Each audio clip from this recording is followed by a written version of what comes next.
Colony Wars Red Sun has got 50 brand new multiple objective missions. There is also a brand new upgrade system whereby on completion of missions you can actually purchase credits for upgrades. The kind of upgrades that you would have would be things such as grapple hooks, missiles, cloaking devices, etc.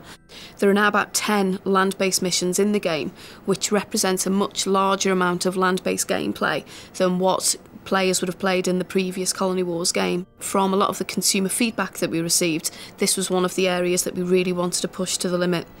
In terms of features, we've added as many as we possibly can. So we've got canyons on landscape levels, we've got the dangers of subspace, we've got high-speed boosters, we've got radar blind spots, a host of new alien races, including, of course, the ultimate enemies of humankind, the Shahar. There are marine dropships, destructible turrets on all the fleet ships, and assorted other weak spots, just to give you that slight tactical edge in combat. The basic process of designing a ship for Red Sun is, of course, initially you think of the overall pattern of the game and the race within which this ship is existing. To do that, you look at its background information, the monarchs, the sea creatures, whatever. Then you concept it on paper from all different angles, just playing with the ideas, playing with what you could do in the modelling. You then transfer that concept into soft image, where you model it out of as few polygons as you can for processor speed, texture it, and then extract it and put it into game. Within Red Sun itself, what we've done is we've completely revamped all the AI in the game. We wanted to bring the ships in a lot closer. In a lot of these kind of games, ships tend to be miles away and you don't see very much of them. We wanted to get give the player some kind of claustrophobic experience of lots of spaceships around. And also, the art looks great. We want to see the models. We've also developed more strategies, so you can get a novice pilot who may only have 1 or 2 attacking strategies if they get into a dogfight, and an ace pilot who's got several that they can choose from depending on the particular circumstances at the game at that time. With all the new features in place, the team needs to link the whole package together. A plot line must be drawn up in order to guide the player through the game. The Colony Wars series is renowned for its epic storylines, so naturally we had to follow suit. We came up with a huge saga which got gradually boiled down to its key elements and then handed over to our scriptwriter, who was happy to include all the things that we felt were essential for the gameplay and the product itself, whilst making sure it had that professional touch to it. Red Sun is set at the same time as the Vengeance Wars, but at the other side of the galaxy. The Emperor Magenta is the governing body here, and you play the part of Valdemar. Over time, it becomes evident that your enigmatic Empress is involved in an alliance with a shadowy alien race, and together they intend to send the eponymous Red Sun spaceship across the galaxy on a diplomatic fact-finding mission to Earth. It is therefore up to Valdemar to embark on a mission to seek out and uncover the true, alien and malevolent nature of the Red Sun. As a final twist in the tale, when Valdemar finally gets within reach of the Red Sun, he enters League and Navy space. And by a masterful stroke of irony, he becomes enmeshed in their own battle for power, as well as his own personal struggle to save the galaxy.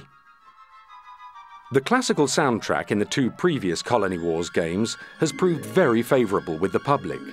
For the first time, Red Sun provides a truly original orchestral soundtrack.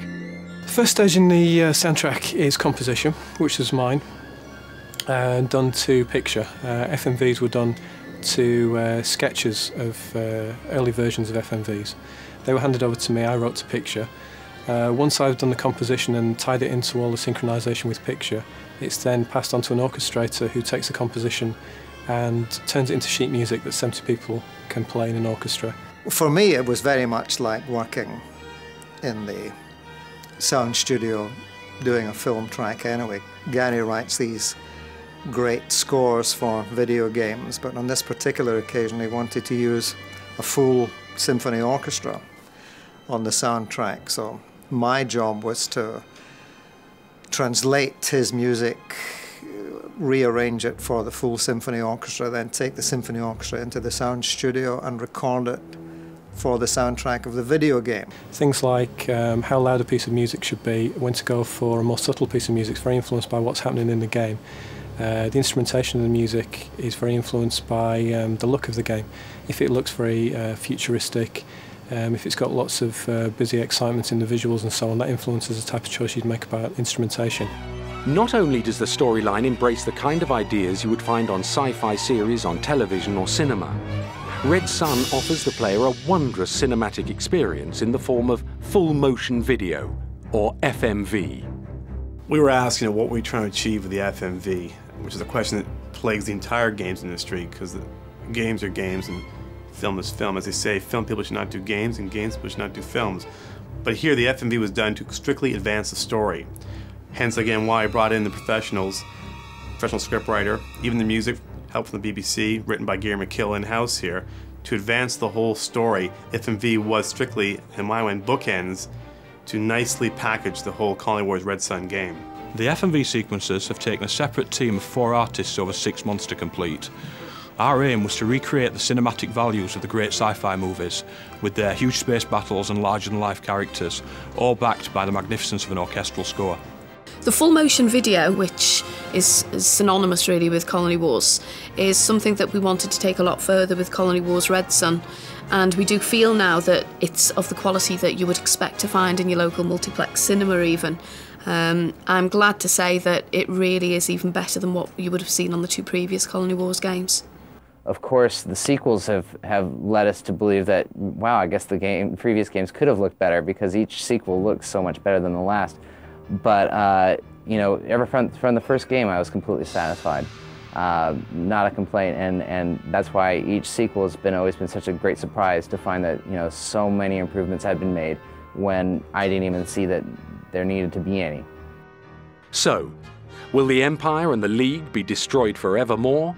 Or will a brand new power come to the fore? Will Valdemar succeed where Kron failed? Will he find out the true nature of the Red Sun? There's only one way to find out the answers. Colony Wars Red Sun launches March 2000 exclusively on PlayStation.